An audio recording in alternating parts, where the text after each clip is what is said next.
नमस्कार दोस्तों, rainbow hospital से रेनबो हॉस्पिटल के इस खास कार्यक्रम मंगलवार शुक्रवार रेनबो हॉस्पिटल के साथ मैं आपका स्वागत करता हूं।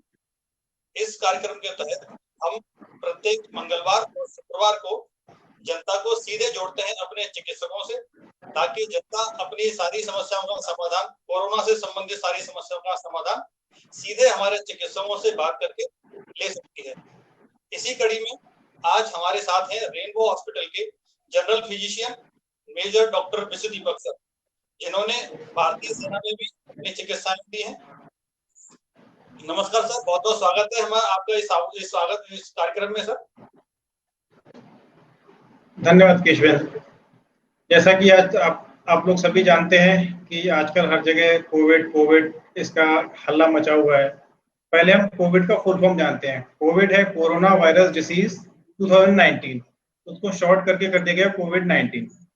वायरस जो होता है बेसिकली एक तरह का लिविंग और नॉन लिविंग ऑर्गेनिज्म के बीच की एक लिंक होती है, जिसको सरवाइव करने के लिए कोई ना कोई लाइव सरफेस या कोई दूसरा अदर ऑर्गेनिज्म चाहिए होता है, मतलब दूसरा कोई प्राणी चाहिए होता है जिसकी वजह से जिस पर वो सरवाइव करता है। अपने आप वो ना पैदा हो सकता है ना मर सकता है, उसको कुछ ना कुछ मीडियम चाहिए होता है जिसमें वो ग्रो करे और स्प्रेड हो। तो स्प्रेड के इसके तरीका हम जानते हैं।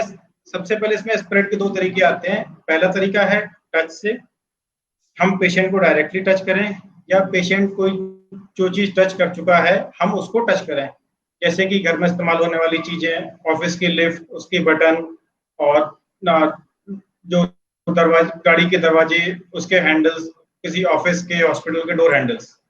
दूसरा होता है इसका method aerosol spray. Aerosol spray हम इस तरह से समझ सकते हैं, जैसे हमारे घर में हम लोग हिट रखते हैं मच्छरों को मारने के लिए, तो जो जैसे हम उसको स्प्रे करते हैं तो उस समय के लिए उसका जो केमिकल होता है वो हवा में सस्पेंड हो जाता है, तो जैसे हम उसको अंदर लेते तो हमें खांसी शुरू हो जाती है। ठीक इसी तरह कोरोना वायरस होता है जो कि हवा में सस्पेंड रहता है, और जो भी कोई उसके पास में जो भी कोई एनिमल है या कोई ऑर्गेनिज्म है तो वो, या कोई आदमी है तो उसके अंदर सांस के द्वारा वो चला जाता है। अब इसमें सबसे ज्यादा जो हाई रिस्क लोग आते हैं वो होते हैं या तो बहुत छोटे बच्चे या बहुत बड़े बुजुर्ग, मतलब 3 साल से कम के बच्चे या 60 प्लस के लोग हैं जो। दूसरा इसमें जो हाई रिस्क ग्रुप आता है वो होता है इम्यूनो कॉम्प्रोमाइज्ड। इम्यूनो कॉम्प्रोमाइज्ड हम उनको कहते हैं जिनकी इम्यूनिटी किसी भी वजह से कम हो। सबसे पहले इम्यूनिटी कम होती है आपकी एज की वजह से। दूसरा आपकी इम्यूनिटी कम होती है जो आजकल सबसे ज्यादा कॉमन बीमारी है, डायबिटीज की वजह से। तीसरा आजकल लिवर की डिसीज बहुत चल रही है, किसी को क्रोनिक किडनी की बीमारी है, या कोई कैंसर का पेशेंट है, उसकी कीमोथेरेपी चल चुकी है, उसने अदर मेडिसिन ली है, या जो पेशेंट जिनको सांस संबंधित बीमारी है जिसको हम लोग आम भाषा में अस्थमा कहते हैं या सीओपीडी कहते हैं। अब इसके सिम्टम्स क्या क्या होते हैं, जो लक्षण क्या क्या होते हैं इसके? मुख्य तौर पे इसके लक्षण जो आजकल किसी में पता नहीं चलते हैं, जिसको कहते हैं एसिम्प्टोमेटिक, मतलब जो व्यक्ति है उसके पास कोरोना वायरस का इन्फेक्शन है और उसमें वो खुद मैनिफेस्ट नहीं हो रहा, मतलब खुद उसमें उजागर नहीं हो रहा है, पर वो बाकी लोगों को इन्फेक्शन फैला सकता है। तो आजकल सबसे ज्यादा यही पाया जा रहा है। दूसरा जो इसका लक्षण होता है, खांसी, जुकाम, बुखार, सांस फूलना, कोई काम करने में जल्दी जल्दी हाफ जाना, या फिर किसी को चक्कर भी आ सकते हैं, सिर्फ घबराहट, बेचैनी, इस तरह के लक्षण आ सकते हैं। अब इसमें मुख्य तौर पे प्रभावित होने वाला अंग होता है वो है हमारा फेफड़ा। जो हमारे दोनों फेफड़े हैं सबसे ज्यादा वो प्रभावित होते हैं। हमारे फेफड़ों का मुख्य काम होता है सारे अंगों को शुद्ध ऑक्सीजन देना ब्लड के माध्यम से। जब वो शुद्ध ऑक्सीजन नहीं दे सकेगा तो बाकी सारे अंग धीमे धीमे करके प्रभावित होते जाते हैं। तीसरा जो इसमें अंग सबसे ज्यादा प्रभावित होता है वो है हमारा किडनी, ठीक है, क्योंकि जब उसके पास प्रॉपर साफ सुथरा खून नहीं पहुंचेगा तो वो उस पर असर आता है। अब हम इसका छोटा सा बचने का उपाय देखते हैं। आजकल कई सारे लोगों को मैंने देखा है कि कपड़े के ग्लव्स पहन के निकल लेते हैं बाहर, बिना मास्क के निकल लेते हैं कि भाई अब तो कोरोना चला गया है, हम सुबह अपने मॉर्निंग वॉक भी करते हैं। कई लोगों ने पार्क में खेलना भी शुरू कर दिया है और सारे अपने मैचेस वगैरह सब कुछ शुरू हो गए। नहीं, हमें इन सबसे बच के रहना है। सबसे पहला है हमें सामाजिक दूरी बना के रखनी है, जो कि कम से कम पहले 1 मीटर थी, अब उसको बढ़ा के 2 मीटर कर दिया गया है। हमें किसी भी व्यक्ति से 2 मीटर की दूरी बना के रखनी है हर हाल में। दूसरा है, हमें हमेशा अपने नाक को ढक के रहना है जब हम किसी व्यक्ति के संपर्क में आते हैं। तीसरा है, अगर हम ग्लव्स का इस्तेमाल कर रहे हैं तो ऐसे ग्लव्स जो वाटर प्रूफ हो, मतलब सर्जिकल ग्लव्स आपको यूज करने, कपड़े वाले ग्लव्स से इसमें कोई फायदा नहीं है। तीसरा है, हम जब किसी से कांटेक्ट में आते हैं या हम कहीं किसी को टच करते हैं तो अपने हाथों को हमें बार बार साफ करना है। इसमें सबसे बड़ी समस्या क्या आ रही है, आजकल लोगों ने इतना ज्यादा सैनिटाइजर का यूज कर लिया है कि उनके हाथों में कॉन्टेक्ट डर्मेटाइटिस शुरू हो गई, जिसको हम कहते हैं कि उनको एलर्जी शुरू हो गई, हाथों में दाने, हाथों में खुजली होना, हाथों को रूखा होना, इस तरह के उनमें लक्षण आ रहे हैं। अब हम आते हैं इसके उपचार पे। इसका कोई अकेला ठोस उपाय नहीं है। बहुत सारे न्यूज में भी आता रहता है, इंटरनेट पे भी चलता रहता है कि इस हाइड्रोक्सीक्लोरोक्विन इसकी प्रॉपर दवाई है, एजिथ्रोमाइसिन इसकी प्रॉपर दवाई है, प्लाज्मा थेरेपी इसका सक्सेसफुल ट्रीटमेंट है। नहीं, ऐसा कोई इसका डेफिनेटिव सॉलिड ट्रीटमेंट नहीं है। ये सब हिट एंड ट्रायल है, किसी पेशेंट को कुछ दिया जाता है, किसी पेशेंट को कुछ दिया जाता है, और पेशेंट कैसे रिस्पॉन्स करता है उससे। अब हम आते हैं इसकी वैक्सीन पे कि इसकी वैक्सीन क्यों नहीं बन पा रही है। देखिए दोस्तों, वायरस की वैक्सीन बनना बहुत ही मुश्किल काम होता है, क्योंकि वायरस कुछ कुछ साल में अपना फॉर्म चेंज करता जाता है। हम एक फॉर्म की वैक्सीन बनाएंगे तब तक वो उसका दूसरा फॉर्म आ जाएगा, क्योंकि ये जल्दी जल्दी म्यूटेट करता है। अब आती है कि वैक्सीन की टेस्टिंग। अभी लगभग 6 महीने हो चुके हैं, पर अभी तक इसकी कोई सक्सेसफुल वैक्सीन नहीं बनी है। अगर जो वैक्सीन बन भी रही है तो उसके ट्रायल के लिए और उसके सक्सेस को सर्टिफाई करने के लिए हमें कम से कम 6 से 9 महीने का समय चाहिए, क्योंकि हम किसी को अगर वो लगाएंगे तो हम देखेंगे कि पेशेंट के पास में प्रोटेक्टिव एंटीबॉडीज वो जनरेट हो रहे हैं कि नहीं।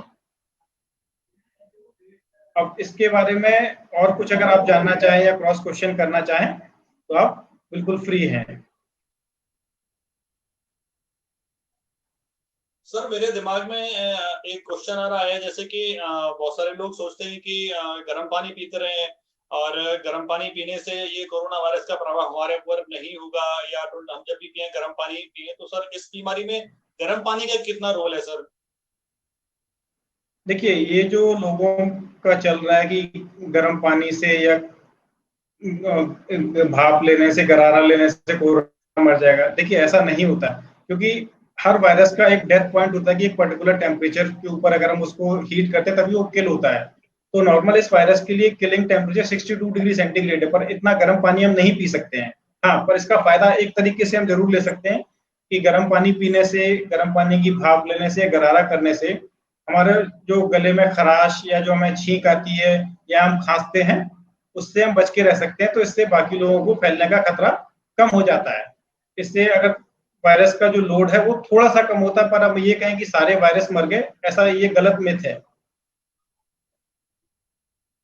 सर एक क्वेश्चन मेरे पास आया अभी, मेरे पे जनता में से किसी ने सर मेरे से क्वेश्चन पूछा है कि जो नॉर्मल वायरल फीवर होता है, जुकाम बुखार में जो नॉर्मली आता है, सीजनल फीवर आता है, और कोरोना को जो फीवर है सर, इसको कैसे सिम्टम्स को डिफरेंशिएट करेंगे सर दोनों?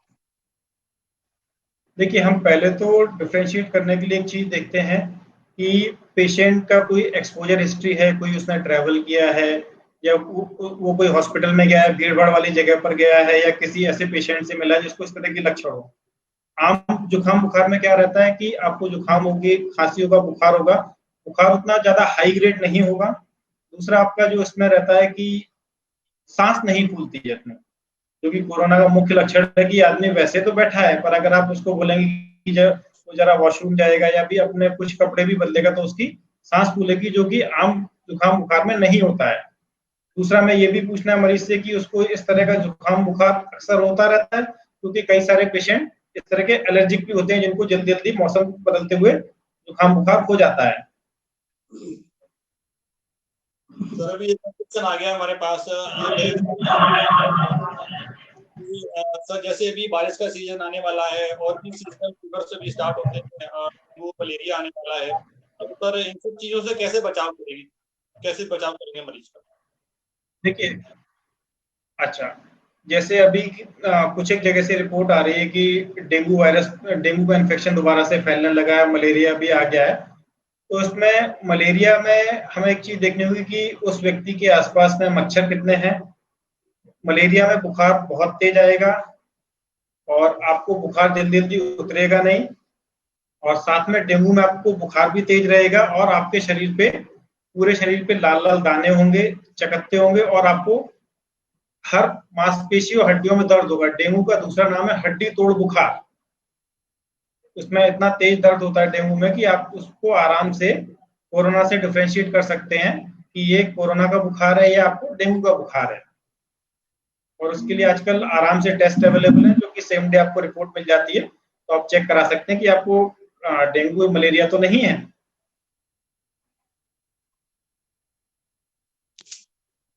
सर ये कि क्वेश्चन हमारे पास आया है कि ये रवि अग्रवाल जी पूछ रहे हैं, डॉक्टर साहब नमस्कार, अभी कुछ ऐसे केस भी सामने आए हैं जिनमें लक्षण नहीं पाए जाते हैं, उस स्थिति में कैसे पता करें कि कहीं कोरोना तो नहीं होगा? यह बहुत ही असमंजस वाली स्थिति है। जैसा कि मैंने आपको अपने बातचीत में शुरू में ही बताया था कि जो इसके लक्षण हैं, आजकल मुख्य तौर पे ऐसे ही लोग आ रहे हैं जिनमें इस वायरस का कोई भी लक्षण नहीं पाया जाता पर वो कैरियर हैं। तो सबसे पहले हमें उनसे सामाजिक दूरी बनाए रखनी है। हमेशा मास्क का यूज करना, जब भी हम घर के बाहर निकलते हैं, कहीं पर भी जाते हैं, तब हमें मास्क का यूज करना है और अपने हाथों की साफ सफाई रखनी है। और अगर आपको ऐसा लगता है कि ये व्यक्ति सस्पेक्टेड है, ये कहीं बाहर से आया है, अभी ट्रैवलिंग की है, या इसके कोई रिलेशन में अभी कोई पेशेंट ऐसा था जिसको इस तरह के सिम्टम थे, तो हम उसकी टेस्टिंग करा सकते हैं। Thank you sir. Sir Manjula sir, is it safe to allow domestic help at home? देखिए, अगर आप इस सेफ्टी की बात करें, डोमेस्टिक हेल्प, अगर आपकी डोमेस्टिक हेल्प केवल आपके घर पर काम कर रही है तो आप उसको यूज मतलब अपने घर पे बुला सकते हैं। अदरवाइज मैं यही कहूंगा कि अगर वो कई सारे घरों में होकर आती है तो आप अभी डोमेस्टिक हेल्प के लिए किसी को मत बुलाइए, क्योंकि आपको पता नहीं वो कहाँ से किससे मिलके आई है, किसी के लक्षण है कि नहीं। वो अपने नौकरी छूट जाने की डर की वजह से झूठ भी बोल सकते हैं। पर जो आपकी डोमेस्टिक अगर हेल्प है, आपके घर पर आती है, तो आप उसको कहिए कि पहले अपने हाथ धोए, अपने एक जोड़ी साफ धुले हुए कपड़े घर पे रखे, नहा के वो कपड़े पहने और फिर आपके घर में काम करे। सर हमारे पेज पे किसी गुप्ता जी ने क्वेश्चन भेजा है कि एसी का सर इसमें कितना रोल है? एसी फुल टाइम यूज कर सकते हैं कि नहीं? देखिए, एसी इसमें यूज कर सकते हैं, लेकिन आपको वही है कि एक सर्टेन टेम्परेचर मेंटेन करके रखना होगा, जो कि बॉडी के लिए आइडियल टेम्परेचर होता है 25 to 27। तो अगर आप उस पर रखते हैं तो आपको इसमें गले में खराश और इस तरह की समस्याएं नहीं आएंगी। हाँ, अगर आपके घर के आसपास किसी ऐसे व्यक्ति का घर है जहां पर कोरोना का संक्रमण पाया गया, तो एसी का इस्तेमाल जितना हो सके उतना कम से कम हो। सर हमारे पेज पर Nayanthara listen it always mandatory to wear only a N95 mask, cloth mask देखिए, help? N95 is the best mask, पर हमें देखना है कि उसका यूज किसके लिए कितना है। N95 मास्क का बेसिक यूज उनके लिए है जो हॉस्पिटल में काम कर रहे हैं, या जिनका पेशेंट से या लोगों से संपर्क बहुत ज्यादा है, जैसे कि बैंक में कैशियर हैं या किसी गेट पर गार्ड हैं, तो उनके लिए N95 mask is the best thing. पर हाँ, कपड़े का मास्क भी आप यूज कर सकते हैं, क्योंकि आप N95 मास्क डेली नया नया नहीं पहन सकते हैं। तो कपड़े का मास्क आप जो यूज कर रहे हैं, आप उसको अच्छे से पहले गर्म पानी में आधे घंटे के लिए डुबोएं, और उसमें सर्फ या जो भी आपका पाउडर है उसको डाल के भीगने दें आधे घंटे। उसके बाद आप उसको अच्छे से गर्म पानी में धो के धूप में सुखाएं। उसके बाद आप एक कपड़े के मास्क को यूज कर सकते हैं। कपड़े का मास्क आपको डेफिनेटली बचाता है। Thank you sir. सर एक क्वेश्चन मेरे दिमाग में भी आ रहा था, अभी बहुत सारे, अभी ये समय समय ऐसा चल रहा है कि लोग जो है ब्लड डोनेट करने से डर रहे हैं या ब्लड का भी कमी है हर जगह। तो क्या ये सर, ये कोरोना वायरस ब्लड के थ्रू भी ट्रांसमिट हो सकता है? देखिए, आप जो सवाल पूछा आपका बहुत ही अच्छा सवाल है, और ये अभी डिबेट का टॉपिक है कि ब्लड डोनेट कर सकते हैं कि नहीं।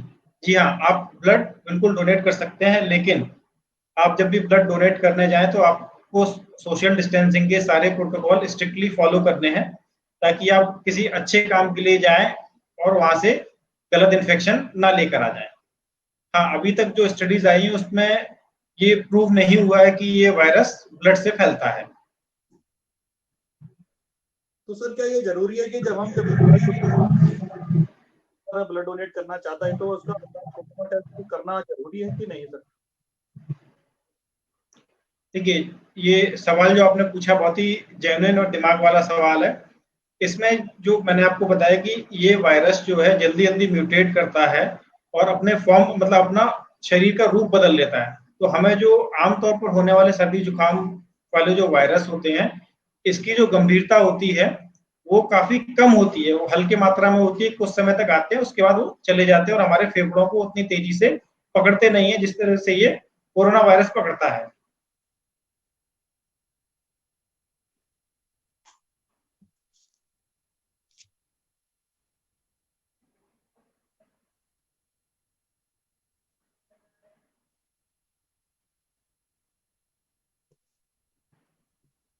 ये सर ये शालिनी का शालिनी जी ने हाँ, शालिनी जी ने क्वेश्चन पूछा है कि कोल्ड वाटर यूज कर सकते हैं। कोल्ड वाटर यूज कर सकते हैं, पर आपको बशर्ते जुकाम या खराश इस तरह की समस्याएं ना रहती हो तो। सर हॉस्पिटल की पेज पे किसी ने क्वेश्चन पूछा है कोरोना से डायबिटीज रोगियों को अधिक खतरा क्यों है? देखिए, डायबिटीज से केवल ऐसा नहीं कि कोरोना से ही ज्यादा खतरा, डायबिटीज में हर तरह की बीमारी से, हर तरह के इन्फेक्शन से खतरा रहता है, क्योंकि आपकी जो एंटीबॉडीज बनती है, मतलब जो आपकी रोग प्रतिरोधक क्षमता होती है वो घट जाती है। अगर डायबिटीज वाले में हम देखें, किसी को एक घाव हो जाता है या कोई चोट लग जाती है तो भरने में काफी समय लेती है। तो इसमें जो वायरस या किसी भी बैक्टीरियल इन्फेक्शन से लड़ने की क्षमता होती है डायबिटीज में, वो काफी कम हो जाती है।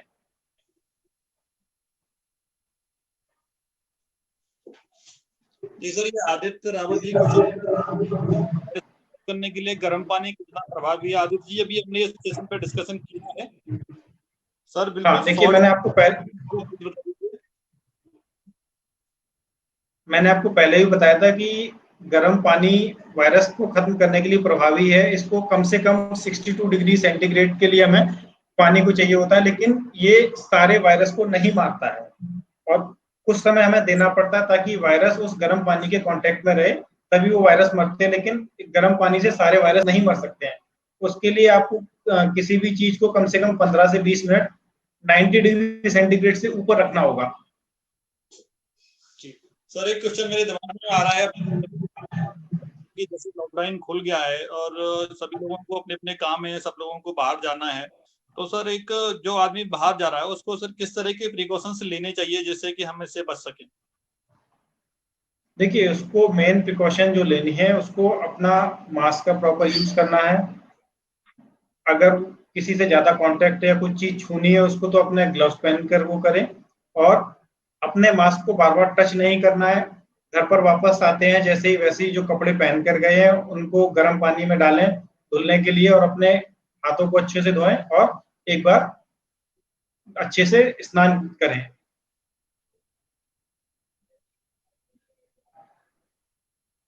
सर ये किसी ने सवाल पूछा है कि अगर आपका खाना किसी संक्रमित व्यक्ति के हाथ से बना है तो आपको कोरोना ग्रसित होने की कितनी संभावना है? देखिए, अगर आपका जो संक्रमित व्यक्ति खाना बना रहा है, हमें ये देखना है कि उसने खाना बनाते समय ग्लव्स पहने हुए थे कि नहीं, मास्क का इस्तेमाल किया है कि नहीं, तो और अगर खाना गर्मा गर्म है कि नहीं। अगर इस तरह की प्रिकॉशन ले रहा है वो, तो इससे कोरोना होने की संभावना बहुत ही कम है।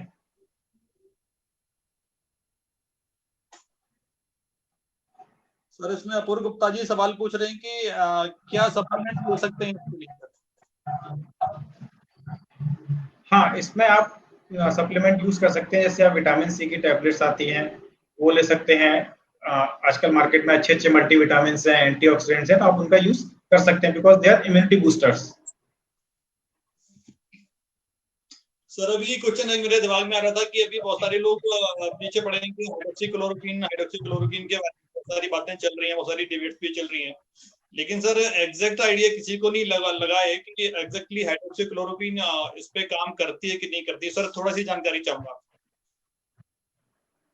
देखिए, इसमें हाइड्रोक्सीक्लोरोक्वीन काम करती है, लेकिन हमें ये देखना पड़ता है कि उस मरीज को जो कोरोना वायरस संक्रमण है वो उसकी गंभीरता कितनी है।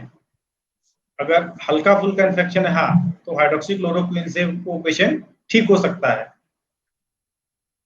लेकिन इसमें दूसरा खतरा ये रहता है कि मार्केट में से पूरी हाइड्रोक्सीक्लोरोक्वीन गायब हो गई है, हर आदमी उसको यूज कर रहा है। तो मेरी उनको सलाह यही है कि इस तरह से उसका उपयोग ना करें, क्योंकि इससे हमें दिल में दिक्कत हो सकती है, खास तौर पे दिल की धड़कन ऊपर नीचे हो सकती है, जिसकी वजह से दिल का दौरा पड़ने की संभावनाएं बढ़ जाती हैं। सर जैसे हम लोगों ने हाइड्रोक्सीक्लोरोक्वीन को पहले पर भी हम लोग हाइड्रोक्सीक्लोरोक्वीन ले रहे हैं, तो संपर्क में आने पे हमें कितनी बच पाए हाइड्रोक्सीक्लोरोक्वीन का सर इसमें कितना रोल रहेगा? नहीं, आप क्वेश्चन दोबारा करिए, कि थोड़ी सी वॉइस डिस्टर्ब हो रही है। सर जैसे हम लोग हाइड्रोक्सीक्लोरोक्वीन पहले से ले रहे हैं, जो संक्रमित नहीं है और जो बिल्कुल स्वस्थ हैं, उन्होंने जो प्रोफाइलेक्टिव हाइड्रोक्सीक्लोरोक्वीन को लिया हुआ है, और अगर वो अनफॉर्चुनेटली किसी पॉजिटिव के कांटेक्ट में आ रहे हैं, तो सर क्या हाइड्रोक्सीक्लोरोक्वीन का कोई रोल लगेगा कि इससे हमें थोड़े से बचाव मिल सकता है? नहीं, देखिए, हमें हाइड्रोक्सीक्लोरोक्वीन उन लोगों के लिए रिकमेंडेशन है जो कि बहुत ज्यादा हाई रिस्क में है, जैसे डॉक्टर है, नर्सिंग स्टाफ हैं या पैथोलॉजिस्ट हैं। इनके लिए हाइड्रोक्सीक्लोरोक्वीन बिल्कुल रिकमेंडेड है, बिकॉज हमें पता नहीं है कि कौन सा पेशेंट हमारे लिए क्या लेकर आ रहा है। सर ये सपना उपाध्याय जी ने क्वेश्चन पूछा है कि कोरोना वायरस का धूप से क्या मतलब होता है, तेज धूप से सर क्या ये मतलब है? हाँ, सपना जी के क्वेश्चन का मैं ये जवाब देना चाहूंगा। डिपेंड ये करता है कि धूप किस सरफेस पर पड़ रही है। अगर मान लीजिए किसी मेटल पर पड़ रही है, जैसे लोहा है, स्टील है, तो अगर इस पर धूप पड़ रही है और किसी ने टच किया है, तो नॉर्मली 4 से 6 घंटे में वो वायरस अपने आप डेड हो जाता है, क्योंकि उसको ऊपर से भी हीट मिल रही है सन की, और नीचे से भी सरफेस गर्म हो रहा है, तो दोनों साइड से वो गर्म होके डीनेचर हो जाता है, यानी कि वो वायरस खत्म हो जाता है। पर हाँ, बाकी चीजों पे जैसे कपड़े हैं या और कोई चीज है, लकड़ी है, तो उस पे वो वायरस थोड़े ज्यादा समय के लिए जिंदा रहता है। सर आदित्य जी क्वेश्चन पूछ रहे हैं कि सही है कि अच्छी इम्यूनिटी होने पर कोरोना से मृत्यु का खतरा कम है और खुद ब खुद ठीक हो जाने की संभावना अधिक? अगर हाँ, तो कोई व्यक्ति यह कैसे जान सकता है कि उसकी इम्यूनिटी कैसी है? क्या आप अपनी इम्यूनिटी का स्वयं परीक्षण कर सकते हैं?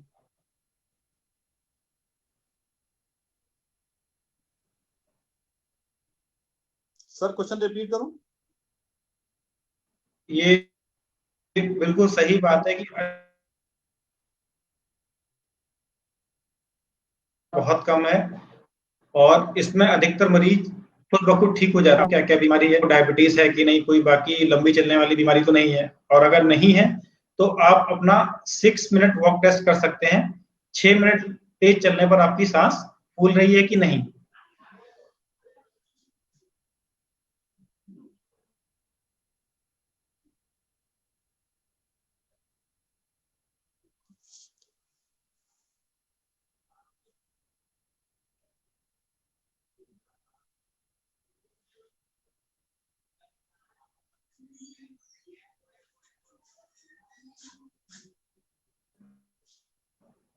लगता है कि सर का इंटरनेट इंटरनेट कनेक्शन थोड़ा सा प्रॉब्लम कर रहा है, अभी हम लोग रिजॉल्व कर रहे हैं। हाँ सर वापस आ चुके हैं। सर इसी कड़ी में एक क्वेश्चन सर मेरे दिमाग में ये आ रहा है कि कार से सफर करने वालों को सर क्या क्या सावधानी रखनी चाहिए? क्या कार के एसी से भी सर कोरोना वायरस फैलने का खतरा है?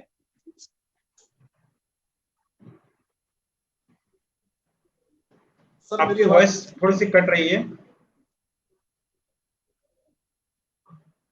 सर मेरी आवाज सुन पा रहे हैं?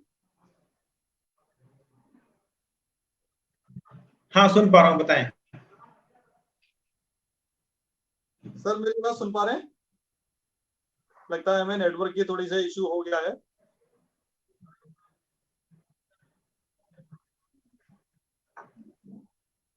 सर मेरी आवाज आ रही है? सर मेरी आवाज आ रही है?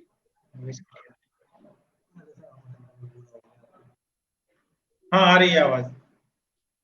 सर मेरा क्वेश्चन ये था कि कार से सफर करने वालों को सर किस किन सावधानियों का इस्तेमाल करना चाहिए, जैसे कि कोई व्यक्ति अगर कहीं कोरोना संक्रमित एरिया में जा रहा है और अगर वो अपनी कार में बिल्कुल बंद है, उसने कोई भी शीशे नहीं खोले हैं, एसी चलाया हुआ है, तो सर उसको संक्रमित होने के कितने चांसेस हैं?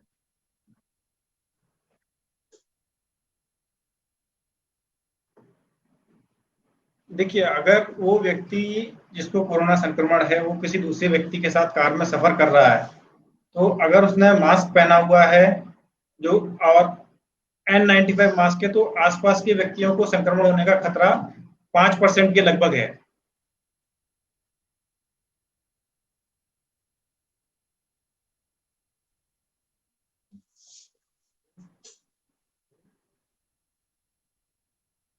सर मेरी आवाज आ रही है? हाँ, बताएं। सर एक क्वेश्चन मेरे पास अभी किसी ने भेजा है, तो वो जानना चाह रही थी कि जैसे जैसे ये टेम्परेचर का इस पे क्या फर्क पड़ता है। जैसे पहले लोग कहते थे कि गर्मी आएगी तो ये वायरस किल हो जाएगा, या फिर और ज्यादा गर्मी आएगी तो ये किल हो जाएगा। तो सर इसका गर्मी पे क्या असर पड़ता है?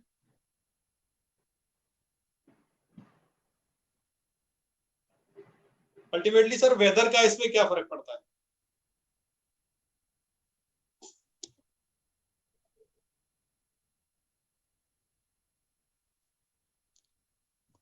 सर आप मुझे सुन पा रहे हैं? हाँ, जो आपने क्वेश्चन पूछा कि इस इतनी भयंकर गर्मी का वायरस पर क्या इफेक्ट पड़ता है, जैसा कि मैंने आपको बार-बार बताया कि इसके लिए हमें 62 डिग्री सेंटीग्रेड चाहिए।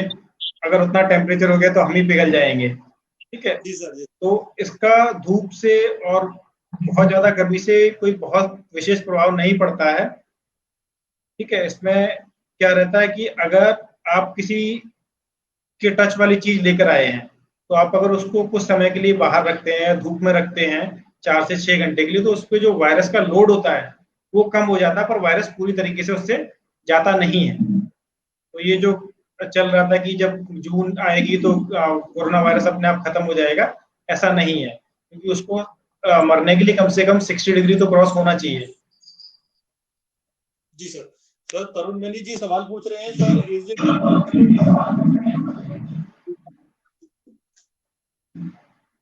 हाँ, आप अपने घर में या अपनी गाड़ी में एसी का यूज कर सकते हैं, पर रिकमेंडेशन ये है कि टेम्परेचर थोड़ा सा हायर साइड में 25 टू 27 डिग्री के आसपास रखा जाए, और अगर बिना एसी के काम चल जाए तो उतना बिना एसी के काम चलाया जाए। सर कोई पवन अग्रवाल जी बात पूछना चाह रहे हैं, how many days will now remain in quarantine और होम आइसोलेशन? देखिए, अभी जो लेटेस्ट रिकमेंडेशन आई है इसमें आपको 7 डेज के लिए सेल्फ क्वारंटाइन या होम आइसोलेशन के लिए बताया गया। अगर आप किसी हाई रिस्क एरिया से नहीं आए हैं तो आपका ये 7 डेज पीरियड है sufficient. Thank you sir.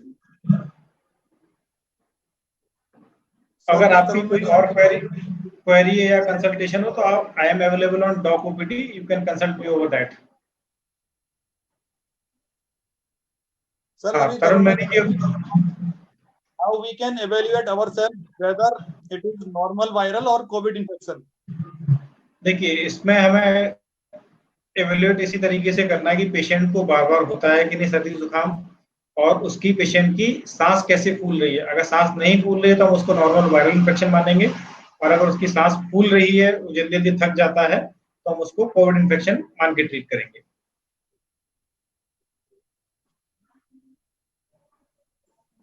Sir I think हम लोगों ने सभी लोगों के आंसर बड़े अच्छे से दिए हैं। एक और क्वेश्चन सर अभी हमारे पास आया है, सीमा कनौजिया पूछना चाह रही हैं, what is the precautions we will take at home? देखिए, आपको जो घर पे प्रिकॉशन लेना है, बाहर वालों का आना कम से कम, जो भी आता है वो अपने हाथ प्रॉपर धोए। ठीक है, और आपके घर में अगर किसी भी काम की वजह से आ रहा है तो अपना मास्क को प्रॉपर उस टाइम के लिए लगा कर रखें, चाहे वो आपका कितना ही क्लोज मिलने वाला हो। हाँ, पर अगर आपके घर में ही जो व्यक्ति रह रहे हैं उनको आपस में साथ रहने के लिए मास्क की कोई आवश्यकता नहीं है। और जो भी आपका घर है उसको आप अच्छे से वेंटिलेटेड रखें, बिल्कुल ऐसा नहीं कि सारे खिड़की दरवाजे बंद करके रखें। नहीं, आपको अपने घर में क्रॉस वेंटिलेशन अच्छे से रखना है। और जो भी आपके घर में आ जा रहा है उसके लिए मास्क इज मस्ट। सर अभी मेरे दिमाग में एक क्वेश्चन है, सैनिटाइजर के क्या दुष्प्रभाव हो सकते हैं? सैनिटाइजर का जो मेन दुष्प्रभाव अभी देखने में आ रहा है वो है कॉन्टेक्ट डर्माटाइटिस, मतलब जो कॉन्टेक्ट किसी चीज का आप कॉन्टेक्ट करते हैं, आपको टच होती है, उससे होने वाली एलर्जी। लोग इतने ज्यादा डरे हुए थे कि उन्होंने अपने हाथों में सैनिटाइजर का इतना यूज किया कि उनके हाथ पूरे कट गए और उनको कईयों को दाने भी हो चुके हैं और पूरी स्किन उनकी ड्राई हो चुकी है। तो रिकमेंडेशन यही है कि सैनिटाइजर का यूज आप वहां पर करें जहां पर आपको बहुत ज्यादा हाई रिस्क लग रहा है। Otherwise best possible thing is कि आप लिक्विड सोप से अपने हाथ बार बार धोते रहें। Thank you sir, thank you so much.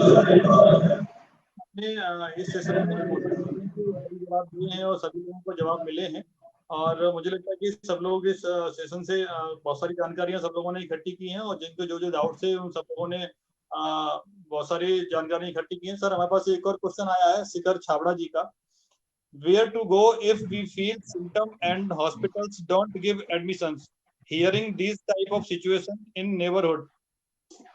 देखिए, आपने जो क्वेश्चन पूछा है कि आपको सिम्टम्स लग रहे हैं और हॉस्पिटल्स आपको एडमिशन नहीं दे रहे हैं, तो इसके लिए प्रॉपर कोरोना सेंटर्स बनाए गए हैं। गवर्नमेंट हॉस्पिटल्स हैं, गवर्नमेंट सेटअप है, या गवर्नमेंट ने जो रिकमेंड किया कि हाँ, इस प्राइवेट हॉस्पिटल में आप ट्रीटमेंट ले सकते हैं।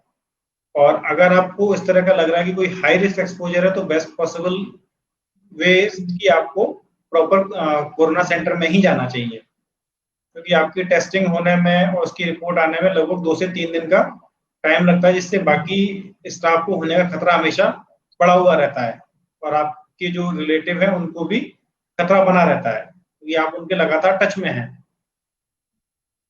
Thank you sir, thank you sir. मुझे लगता है आपने बहुत सारे लोगों के क्वेरीज के आंसर दिए हैं, और सर प्रोग्राम के अंत सर आप जनता को क्या मैसेज देना चाहेंगे सर, 2 मिनट?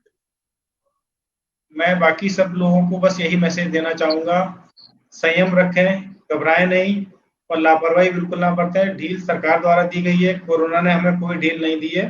हम सब कोरोना को मात दे सकते हैं और हमें उसको मात देनी है। We will definitely win. जय हिंद, जय भारत।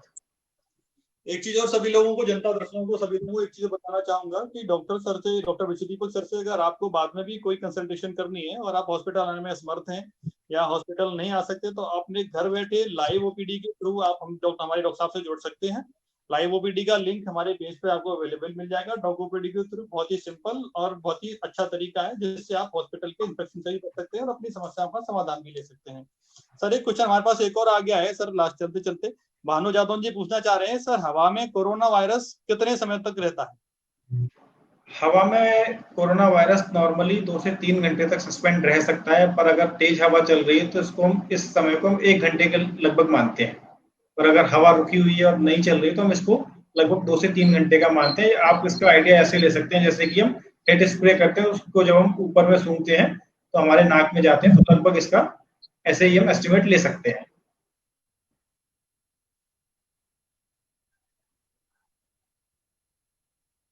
सर निहारिका मल्होत्रा मैम पूछ सकते हैं? हम दिन में 3 से 4 बार तक आराम से बात कर सकते हैं, पर हमें ये देखना है कि हमारा एक्सपोजर कितना है। अगर हमारा एक्सपोजर नहीं है, हम जैसे वर्क फ्रॉम होम करें तो दिन में 1 बार नहाना बहुत है, और जैसे मेडिकल प्रोफेशनल्स हैं या जिनको भी बार बार आना जाना पड़ता है, पुलिस प्रोफेशनल्स हैं, तो इनको जितने बार ये घर से बाहर निकल कर घर में घुस रहे हैं तो उनको उतने बार ही नहाना जरूरी है।